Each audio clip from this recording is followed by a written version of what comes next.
Hey, welcome back to the Emerald Knight Part 12 by the stream. I enjoyed that last time.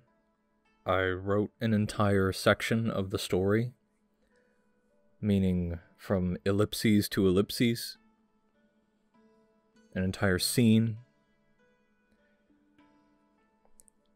Obviously, that isn't going to happen every time, but doing that just really helped make it feel really clean, that I could get an entire idea and scene out all at once, in one sitting.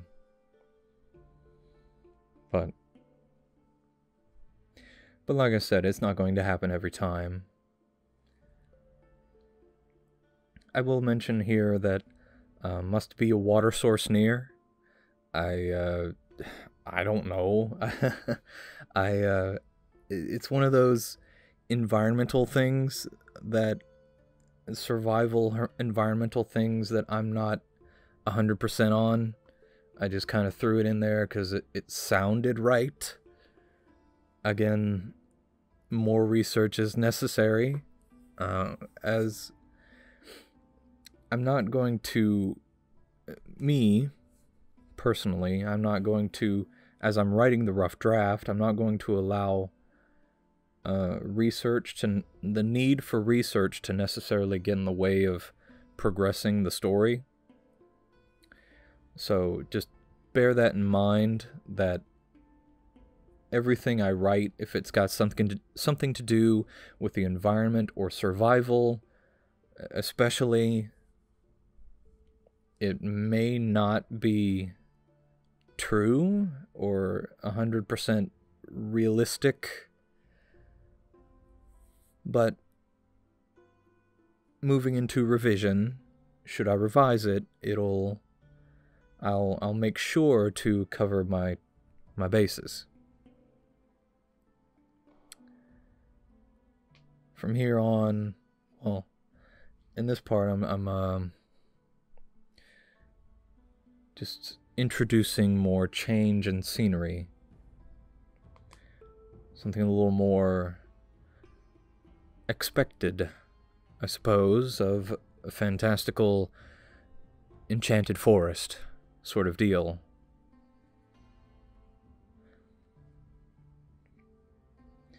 This tablature that they come across, I included that. That was another thing that was last minute. You know, I was thinking back to fantasy shows and games that I've played and seen, and thinking about like environment design and scenery and, you know, just all this ancient architecture kind of stuff popping up, and my mind even went to the Vikings, you know, and their like little ritual, like little altars that they had. But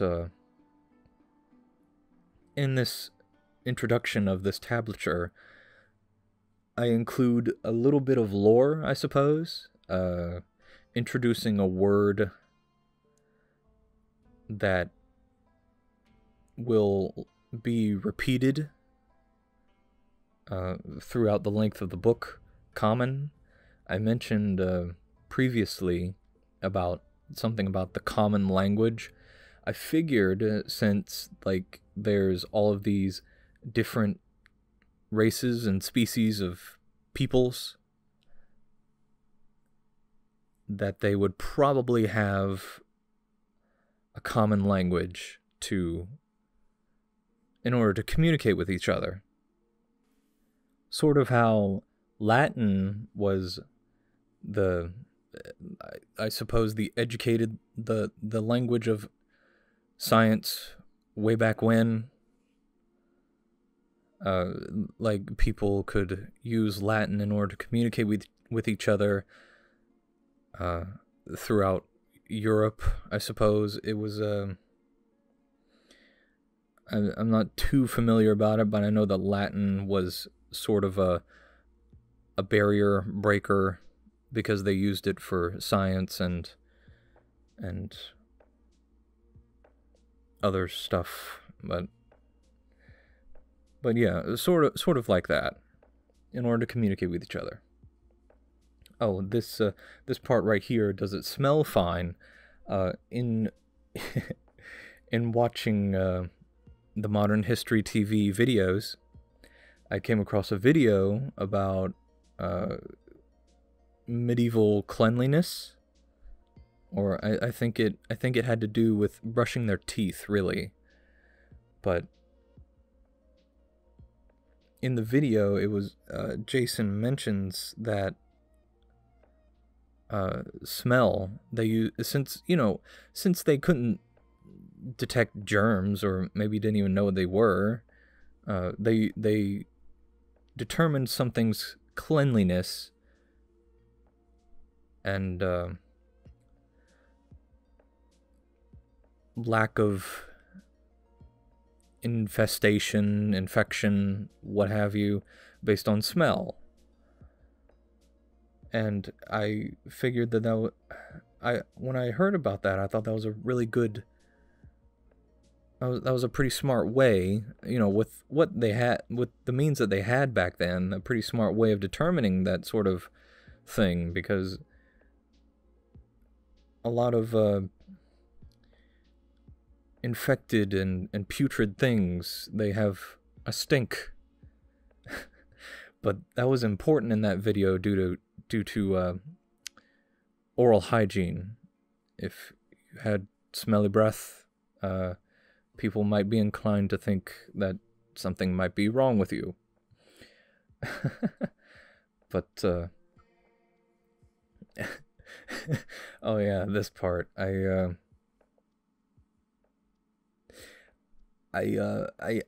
have a superficial understanding that animals, especially prey animals, have a keen sense of smell and keep away from smells they do not recognize. So that is why that is there. And also within the same scene, I have our main character start a fire. So, hey. But yeah, I saw a video that mentioned something about prey animals, really, and something about smells, that once a new smell that they don't recognize hits them, they just go the complete opposite way. Better to be safe than dead.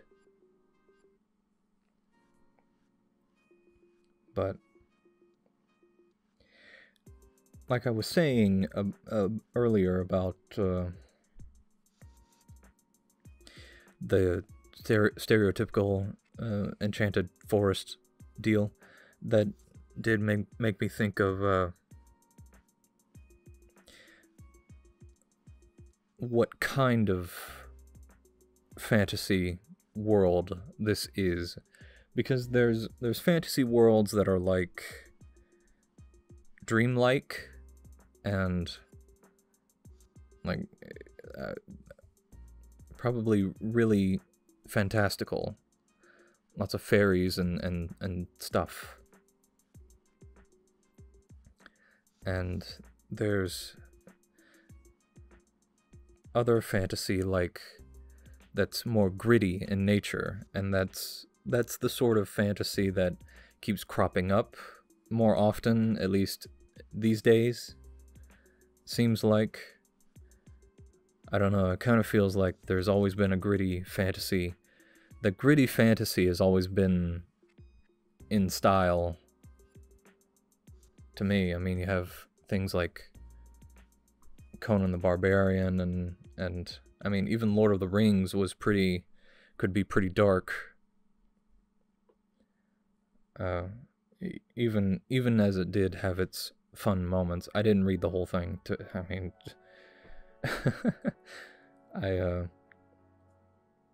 Yeah, side note, I got to like page 100 and I didn't want to read anymore because I was kind of bored and bothered that Frodo hadn't even done anything. He was still in the Shire, so I... Anyway. The Emerald Knight is probably closer to the more gritty style. I mean, I'm not going to have it go hardcore heavy metal brutality left and right. Maybe. But I don't want to shy away from like these different peoples interacting with each other on a realistic kind of level, and like the horrible things that can happen, especially with like fantasy creatures that may exist in this world. Like some of them are pretty terrifying. And I don't want to shy away from that. I know I can understand some people not really wanting that type of stuff in their fantasy, you know, because to an extent it can be escapism, you know, have something to have fun with. But there's a certain degree of truth that I want to hold on to when I'm writing, as I write this story. And, you know, as I try and write all of my stories, I try to hold on to truth. And what I mean by truth is that whatever these characters come in contact with, or deal with, or endure, there's a degree of realism in their reactions and decisions and emotions. One of my theater directors, in response to the stereotype that good actors must be good liars, he disagreed with that and told us that he believed that good acting is telling the truth. Telling the truth in how the character the actor is portraying reacts, decides, feels, so on and so forth. And that's where, like, real relatability comes into play. At least when it comes to acting. And I believe that that sort of thing translates over to when you're creating a character in general. Finding the truth means finding the character's depth. And finding the relatability with that character. This part about the sword, I feel like it's a little awkward. I think I might revise that in the next part. It just feels a little too overcomplicated. But with that being said, this will wrap up part 12. Thank you.